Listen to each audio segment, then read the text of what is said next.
Hey there, everybody. Welcome to our review of This Is Us Season 6, Episode 3. This is a story titled Forefathers. This is really just one of those episodes where they're like, how many different parental relationships can we throw in here to make people feel like incredibly emotional and broken up inside? Yeah, and I also really liked that this episode focused on fathers and fathers' relationships because a lot of times on TV you don't get that perspective. And of course, they did a lot to make us extremely worried about the future of certain characters, just because that is what This Is Us is doing in its final season, everybody. Yeah, I think there was one big sort of question mark that felt confirmed to me, so we will talk about that. All right. Well, before we go further into this, hit that subscribe button because after every episode, we are here. We are talking all about This Is Us. And we also just came out of a very eventful weekend discussing Power Book 2 Ghost and also the finale of Yellow Jackets on Showtime, which if you are not watching it, go and watch that after you go and watch us first.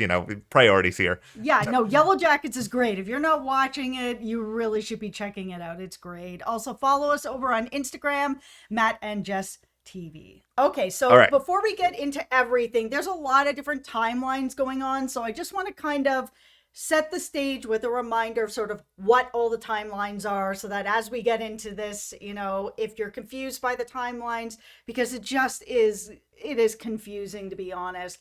We're all on the same page. Okay, Yeah. so we know that we have the past with Jack, we have the present of what's going on with everyone. Then we have 5 years in the future, which is where we see Kate getting married to Philip, or we see that that's going to be happening. Yeah. She's getting remarried. It is to Philip.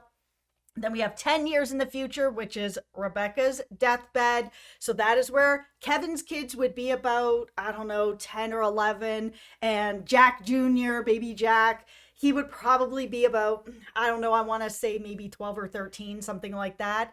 Then we have like the future where baby Jack is an adult and he looks like he's probably late 20s, early 30s. So that's where we are. Okay, let's start with this future, if you will, because I feel like there's some interesting stuff going on here. But I'll also admit, as someone who does occasionally get confused with the timelines as well, I think we even talked a lot about on these videos how a lot of This Is Us seems like it's sort of the story of Rebecca. I Mm-hmm. feel kind of confused by the stuff far in the future because presumably Rebecca unfortunately will have passed away by then. It's not confirmed. I guess it's No. theoretically possible she's still out there, but these are things that she wouldn't really have memories of, so I don't really understand the thematic connections. Not that I dislike getting these scenes because they are really, really nice. Yeah, it feels like, and I know what the creator has said, and that there's going to be a spin-off of all the kids. So the big three, all their kids, and that we're going to have something with them. And I know that they've said, no, there's no spin-off, nothing's happening, whatever. But I think if the right circumstances are offered to the creator, whatever it may be that he's waiting to get, whether it's money or maybe more control or maybe more deals. I don't know what he's waiting for, but I think if everyone has a price, and I just think if the right price rolls up to his house, he'll be like, all right. It just feels like they're setting it up for this could happen if Dan gets the right price. What if the studio is actually, we saw that really fancy place that Jack Damon is living at. Wow, is he ever rich? What if the studio is like, you see this location, Dan? Give us a spinoff. This can be your house. And they're like trying to set him up with that. But okay, we are going to talk about Jack Damon. So we see pretty early on in this episode that, Jack is like cooking up stuff on the grill here, which, something that, I myself do enjoy doing. And then we get this sort of story, this like flashback in his own mind of this traumatic event that happened to him a long time ago that he sort of says is his first memory. And you see like just this hints of smoke. You hear these voices of somebody who is yelling. You can see he's kind of taking in sort of the senses of everything that happened in that moment. But okay, let's have a little bit of a blindness discussion here because we know that Jack Damon is blind. Mhm. I am also legally blind. I'm not blind in the same level that Jack is, but I think in a lot of ways we actually have pretty similar conditions because I was also born premature, and I think a lot of my vision problems stem from that as well. I just didn't get it as bad, but I'm trying to think here.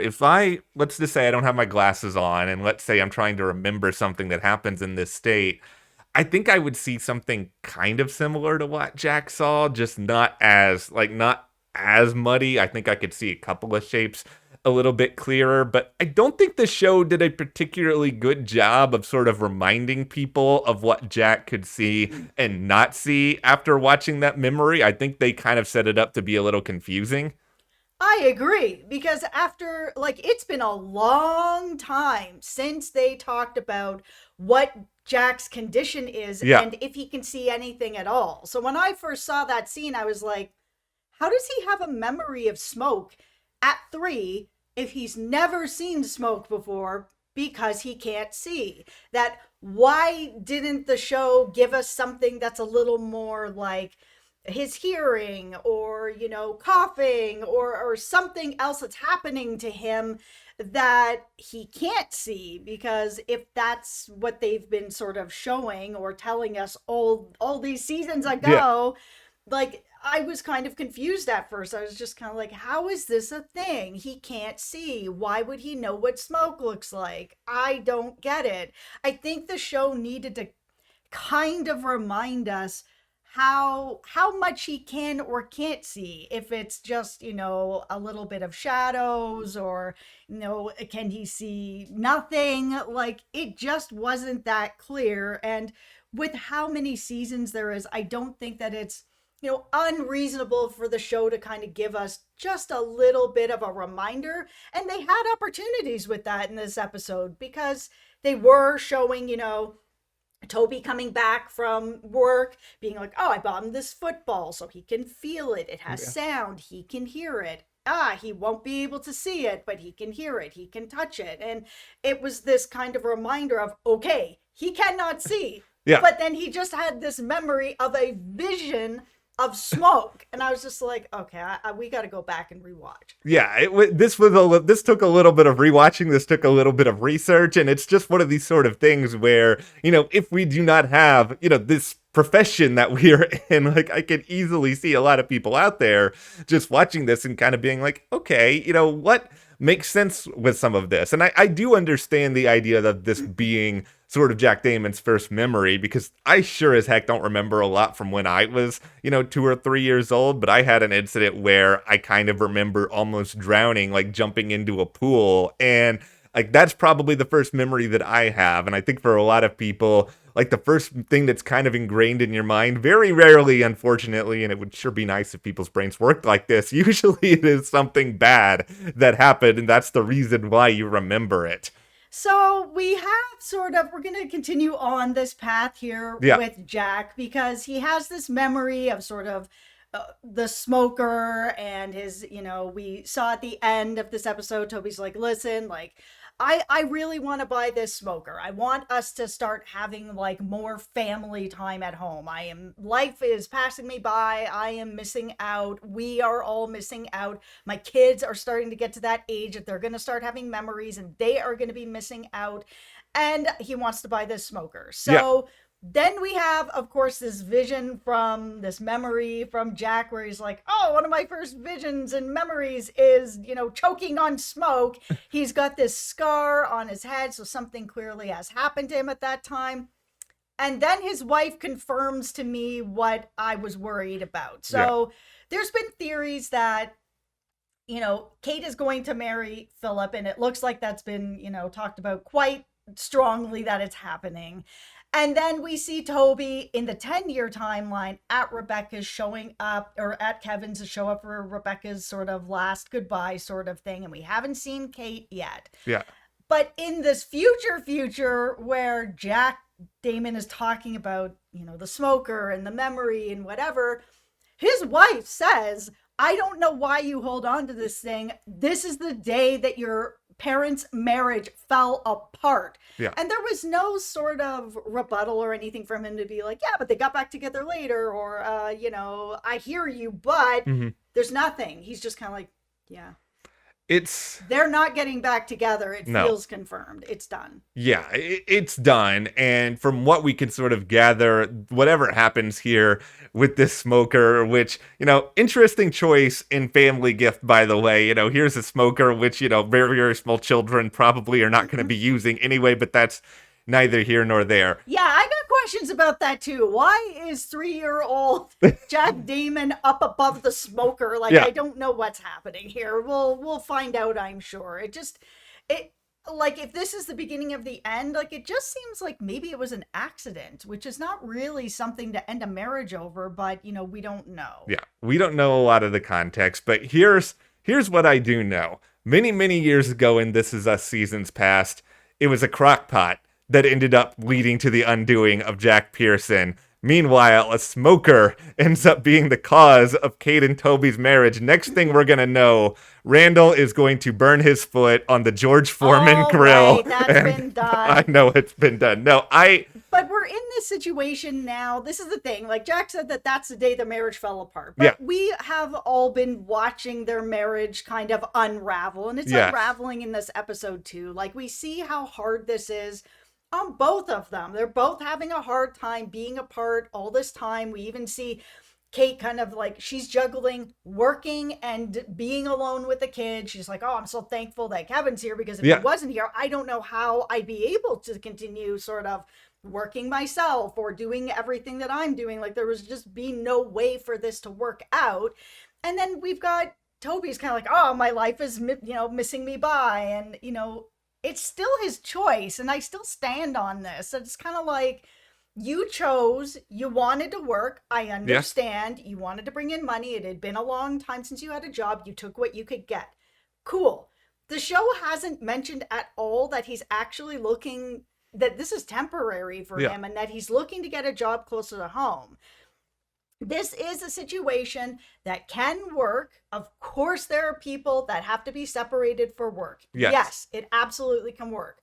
But in this particular relationship, we are seeing that it is not working. It's not working for Toby. It is not working for Kate. So at that point, why isn't Toby keeping this job and looking for one closer to home that is in the same field, that will let him feel good about himself that he's working, but he's at home? I'm not understanding.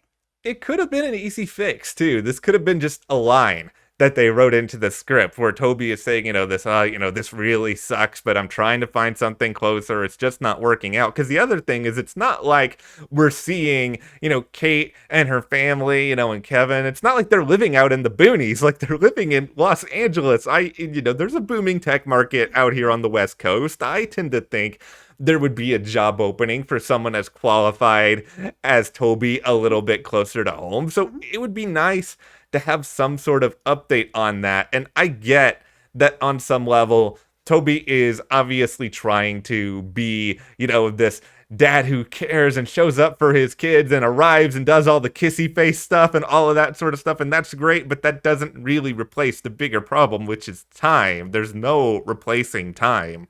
No, and he's not around, and you can't get that back. And I think he's really starting to see it. We had this whole sort of fight where Kate was like, listen, you need to get him down for this nap. Thank you for sending me out to get my hair done, but please get him down at 3:00. Otherwise, it unravels everything. Toby's like, decides not to listen to her for whatever reason. I actually truly don't understand why. Because if he wanted to play with his son, he could have waited till the end of his nap. There was lots of time for this. Like, what are you doing? But he decides not to listen to her, do what he wants. Everything goes sideways for Jack, for them. He ends up pulling the plug on having any kind of date night with her, sends her off alone, be like, I'll catch the next one. I'm like, dude, you were gone most of the week. This is the only time your wife has with you. She's been waiting for you to come home. You're home, and now you're like, nah, babysitter can't handle this. I'm just going to stay at home. Which leads to a bit of a talk with Kate and Phillip. Yeah, it does. And this talk, I think, is really interesting because you hear this anecdote from Phillip talking about things that went wrong in his marriage. And we've seen that he has some relationship woes in the past on the show, but how sort of these little things were sort of a symptom of a much larger problem, which, by the way, I really like Philip, and that's not really dogging on Toby, but there's just something about his wit that I find really, really funny, where she's sort of like, I'm going to talk about my problems. He's like, please, no. And then she does it anyway. Listen, I'm not on the Philip train yet. I'm getting there. I appreciate him as a character, and I know that there's still this like 5-year period here. It's a tough transition because I have really loved the Toby and Kate relationship until kind of last year, this year. Like, it is falling apart for them, and it is kind of falling apart for me, but I haven't. There's tiny moments there with Kate and Phillip, but I'm just not there yet. He gotta earn that spot for me. Also, Toby, your babysitter, if your babysitter doesn't know how to handle like a couple of hours with the baby being awake, maybe this isn't the right babysitter. Like, I don't know. Like, couldn't you have figured this out? Like, shouldn't have this been okay? Okay, let's talk about Randall and what is going on with Deja. So it's sort of a story that I think a lot of parents can relate to, where, you know, your kid is 16 and they're starting to get into young adulthood, and, you know, she's in a very serious relationship, and she has been for a little while now. And I think it's tough. And seeing what happened here, where we've got, you know, Deja's little lying trip to go up and see Malik, and, you know, everything that happened there all got just unraveled with, you know, don't hook and sync your phone up with the car. Like, I don't know why people do that, but that's just me. I wouldn't do that too. No, I would just wait until I get to where I'm going. Like, you don't know who's in the car with you. So anyways, that all gets unraveled. Of course, Randall's really pissed off, and it seems like he's more pissed off that she lied. And that I kind of understand. If you don't know where your kid is, then if something happens, you can't help them, which is, you know, tough. However, then there's also sort of all this other stuff where she is growing into a young adult, and that's just where it is. So we have this talk with Beth where she's kind of like, listen, like, this is where we got to start moving into this. She's not a little kid anymore. She's growing into being a young woman, and I'm getting her some birth control, because telling her she can't see Malik anymore and stopping that relationship is just like, it's not going to happen. They all know it's not going to happen, which is clearly what Deja told Randall. I know, I love that scene. When he was like, you ain't going to be seeing Malik for a while. And she's like, yeah, you know, that's not going to work for me. We're going to have a problem. For me, this is the best executed storyline in this whole episode, and it's not like it's the meatiest, it's not like it is the flashiest either, but I just felt like every single part of it made sense. I loved the initial Beth and Randall freaking out moment about it. I loved the cringeworthiness of Randall's reaction to hearing this text play out. I really like how it ended. I felt like everything was just sort of earned, and we kind of understood where everyone was coming from, and ultimately Randall has to relinquish a little bit of sort of this image of Deja that he has in his head, because she is getting older, and, you know, there are certain things that come with that. And I think he does forget, and he did mention it in this, but he kind of forgets, and I think sometimes we all kind of forget about this. Yeah. Yes, they're young, they're both young, but Malik is a father, and he's had to grow up very quickly. Then you forget that, you know, Deja had a lot of, you know, adult issues going on as she's young, with everything that was happening with her mother and, you know, in her life. And she also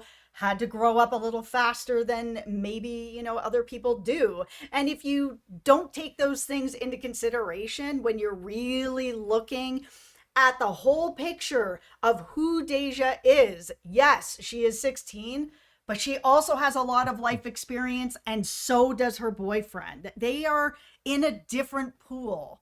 I think Randall, in his heart, will come to understand this a little bit more. I think it's one of these things where you have like that quick reaction, and then you sort of sit back and hopefully have that same perspective you shared, and I think he is getting there. The story, okay, this is the stupidest part of the entire episode that I laughed at for some silly reason.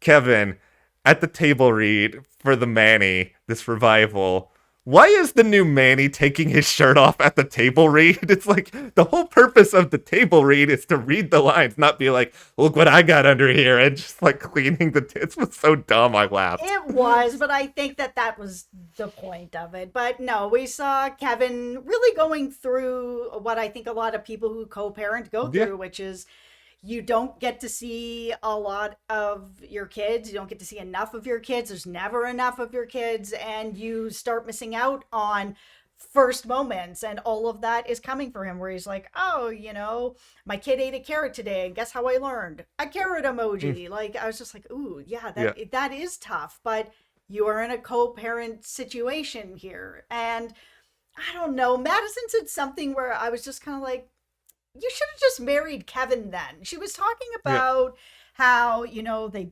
barfed in her hair and she needed to get it clean so that because this Elijah dude was coming over and she was like, I can't look, all busted up. I got to look good because, I don't want to be alone. Yeah. It wasn't, I'm really falling for him or he's falling for me or I think there's something there, which was the speech that she gave Kevin. And she was like, you don't love me and I want to find someone who truly loves me. Now she's just like, I don't want to be alone, get this barf out of my hair. Then why didn't you just marry Kevin? Or even if you didn't marry Kevin, why not at least, stay engaged to Kevin? Why not continue to date Kevin on some level? Like, it seems like this show has this, like, either or option where it's like either you have to be married to Kevin or you don't get to be with Kevin at all. And that doesn't make a whole lot of sense to me because it does feel like they still care for each other on some level. I mean, understandably, Madison's going to have her concerns, but all of this leads to something that I did not think we would ever see Cassidy again, if I'm being totally honest. Like, I thought it was all sort of done, but then, Kevin picks up the phone. I thought he was calling that young actress, and that would have been a total disaster for him. But no, instead, he's calling up Cassidy in the middle of the night.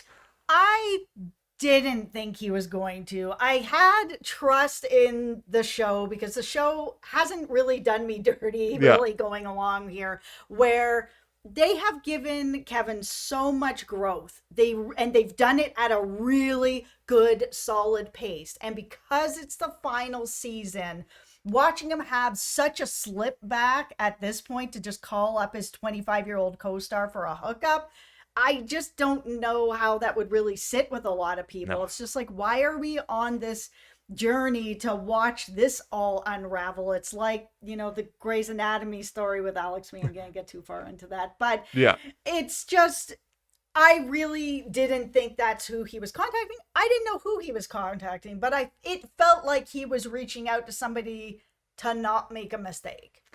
I just didn't know who it was. It was nice to see Cassidy back. It was, and I think it does sort of creak open the door a little bit for Cassidy to get back sort of in the romantic picture, because technically we still don't know if Kevin is with Madison down the road. I think he is. But oh yeah, I do not think he's with Cassidy. One of the things that he actually mentioned is that he called Cassidy specifically because he was looking for a booty call and she's on the other side of the country, so there is no way that that's going to happen. He wasn't calling her for that. I just don't think they're going to bring her back now for this. I think it's unlikely. I know that there are fans of Kevin and Cassidy out there, but I think this is us reminding us that this relationship exists. It's sort of a part of the world, but I do think ultimately this is between Madison and it's between Sophie, and I still think it's going to be Madison at the end of the day.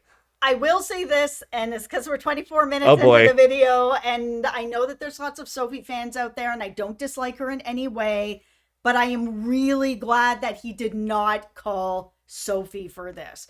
If he is to ever get back with Sophie, it can't be because he's in a desperate situation and he's looking for help. That relationship got done dirty so many times, and Kevin really screwed it up a lot of times, that it can't be because he needs something from her. It has to be genuine.